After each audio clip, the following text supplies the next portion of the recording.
Hi viewers, నిజాల్ని అబద్ధాలుగా, అబద్ధాలని నిజాలుగా అలవోకగా మాట్లాడగలిగే TV5 Sambadu అసలు ఏం మాట్లాడుతున్నాడో ఒకసారి వినండి. ప్రజారాజ్యం పార్టీ గురించి, రాజశేఖర రెడ్డి గారి గురించి ఏదొస్తే అది ఏం మాట్లాడాడో వినండి.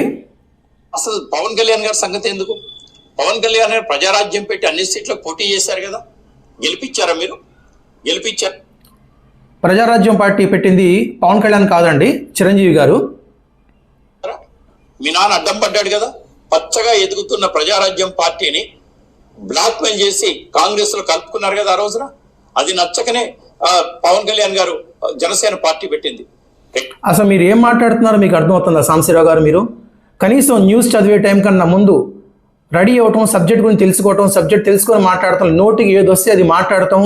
నేను చెప్పింది జనం వినేస్తారు, నేను చెప్పింది నిజం జనం అనుకుంటారని చెప్తున్నారు. 2009 సెప్టెంబర్ 2న రాజశేఖర రెడ్డి గారు చనిపోయారు. రాజశేఖర రెడ్డి గారు చనిపోయిన 3 సంవత్సరాల తర్వాత ప్రజారాజ్యం పార్టీ కాంగ్రెస్లో విలీనమైంది. అది రాజశేఖర రెడ్డి గారు చేసినట్టు ఎట్లా అవుతుందండి?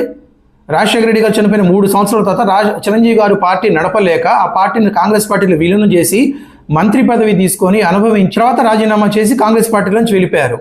అంటే మీ నోటికి ఏది వస్తే అది మాట్లాడేస్తారా? మీరు మాట్లాడింది నిజమైపోతుందా? ఆ టీవీ5 స్టూడియోలో కూర్చొని ప్రైమ్ టైం అని చెప్పి భజన చేసే కన్నా ఒక భజన బృందం పెట్టుకొని ఒక గ్రౌండ్లో భజన చేసుకుంటే బాగుంటుంది మీ స్పాట్ లైన్.